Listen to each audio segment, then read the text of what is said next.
Mercredi 1er août, bonjour à toutes et à tous et bienvenue dans cette nouvelle édition du journal de la rédaction en images en 8 minutes, un tour complet de l'actualité régionale avec d'abord une bonne nouvelle pour commencer vos prévisions météo, c'est une vraie belle journée d'été qui s'annonce, du soleil, du ciel bleu pour tout le monde partout, du littoral jusqu'à la métropole lilloise, certes parfois quelques passages nuageux mais rien de bien grave, le temps sera clair, sec et dégagé avec des températures très agréables, légèrement au-dessus des normales de saison d'ailleurs, 22 degrés à Dunkerque et à Boulogne, 24 à Saint-Omer et 26 degrés cet après-midi à Lille. La météo complète après ce journal. À la une, tout d'abord, une première image dans ce journal pour évoquer l'appel du collectif Solidarité Lille-Rome envers plusieurs familles installées depuis peu à Villeneuve-d'Ascq. 24 Roumains et 6 Bulgares établis sur un terrain constructible et sous la menace d'une expulsion. Aujourd'hui, selon les associations, il y aurait environ 1 millier de Roms vivant dans la métropole lilloise contre plus de 3 milliers il y a quelques années.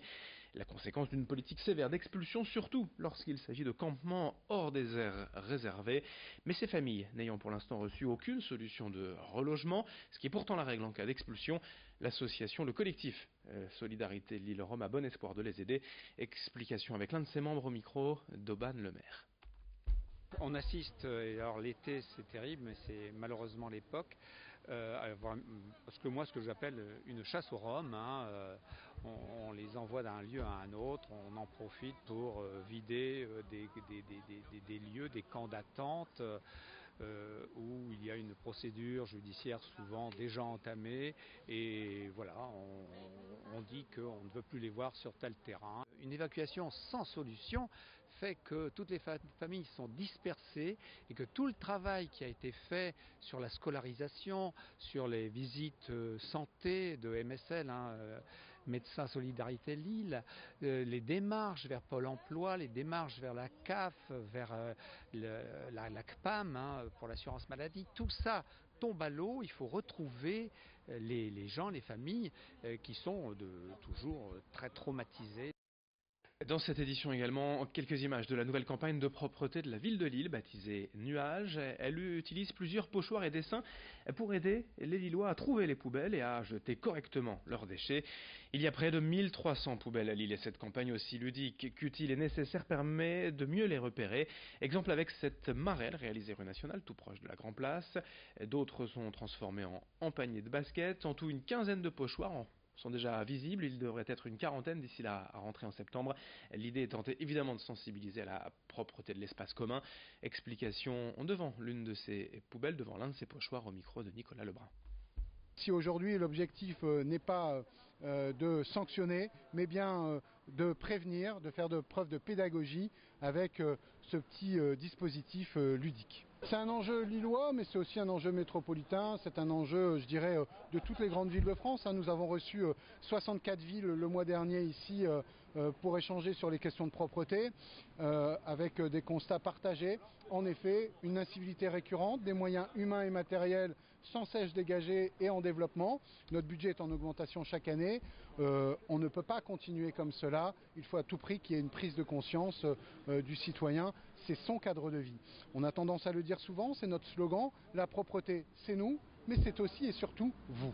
Il me semble qu'on a tous plus ou moins utilisé même la marelle, donc c'est l'occasion de rappeler un petit peu voilà, ce que l'on pouvait faire dans notre enfance. La raquette qui permet de mettre le panier, la corbeille, et si on rate, c'est comme une faute, il y a 2 essais, on peut recommencer. On enchaîne avec toute autre chose. Hier, nous vous parlions des abandons d'animaux durant l'été, des refuges d'associations pleins à craquer.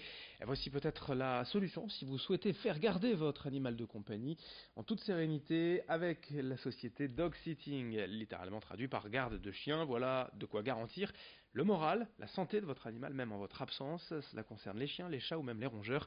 À chaque fois, une rencontre préalable est organisée pour rencontrer l'animal et établir les conditions de visite 1 ou 2 fois par semaine, voire par jour. Priscilla Meul a créé Dog Sitting il y a 9 ans et nous l'avons suivie hier lors d'une balade avec l'un des chiens qu'elle garde. Elle nous explique le concept de sa société et comment elle en est arrivée là, au micro de Nicolas Lebrun.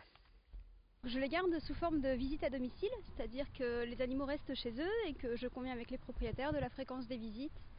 Donc pour les chiens, quand les propriétaires partent en vacances, c'est matin, midi, soir souvent. Et pour les chats, c'est souvent 1 fois par jour. Il y a également les gens qui travaillent toute la journée ou pour des raisons de confort qui n'ont pas envie de promener leurs chiens. Donc je viens 1 fois par jour en milieu de journée pour leur couper la journée qu'ils puissent faire leurs besoins, se défouler, se balader. Je me demandais ce que je voulais faire quand j'étais petite et c'était vétérinaire. J'ai fait des stages en clinique vétérinaire qui ne m'ont pas forcément plu parce que on prenait l'animal de la cage, on le soignait, on le remettait dans la cage et moi je m'étais dit j'aimerais bien être payée pour jouer avec eux. Et du coup j'ai créé ma boîte et c'est ce que je fais, je suis payée pour jouer avec les animaux. Et le chien là donc que vous avez ici, comment il s'appelle? Alors c'est Balzac, qui est un peu intimidé par la caméra. Que je vois tous les jours justement au milieu de journée pour qu'il puisse se défouler, rencontrer d'autres chiens, se balader. C'est un bon client Balzac ça va? C'est un chouette copain. Allez, pour finir ce journal, quelques images de postes de distribution électrique repeints par des artistes urbains, souvent en béton, gris, sale, tagués. Ces blocs ne sont d'ordinaire pas très gracieux, mais depuis 2 ans dans la région, après l'initiative d'un élu de Coudekerque Village, près de Dunkerque, la société Enedis tente de changer cette image en les transformant en œuvres d'art. L'entreprise fait ainsi appel à des artistes locaux qui peuvent librement s'exprimer et mettre en couleur ces postes électriques. On en trouve désormais ainsi repeints à Grand-Fort-Philippe, Dunkerque ou Ormuz, sur ces images ici à Hasbrook, avec l'association de graffeurs Tous Prêts qui a réalisé cette fresque. Et l'un de ses membres s'en explique au micro de Marine Kijek. Nous sommes partis donc sur des faits marquants d'Hasbrook et rappeler un tout petit peu le paysage d'Hasbrook d'autrefois. Marée aux lièvres, ce qui se trouve derrière nous, et il y aura d'autres thèmes qui vont se développer. Il y aura 3 postes qui vont être comme ça, si je puis dire. Il y a du côté de la rue de Merville, c'est le pont des Meuniers, car à l'époque il y avait donc effectivement un canal, il y avait des péniches, il y avait un port à Hasbrook, donc on veut retracer la vie d'autrefois. Fin de ce journal, dans un instant à suivre. Merci de votre fidélité, vos prévisions météo et d'autres infos, d'autres images, bien évidemment, dès le prochain quart d'heure, en ce mercredi 1er août. Très belle journée à toutes et à tous, en notre compagnie, bien sûr.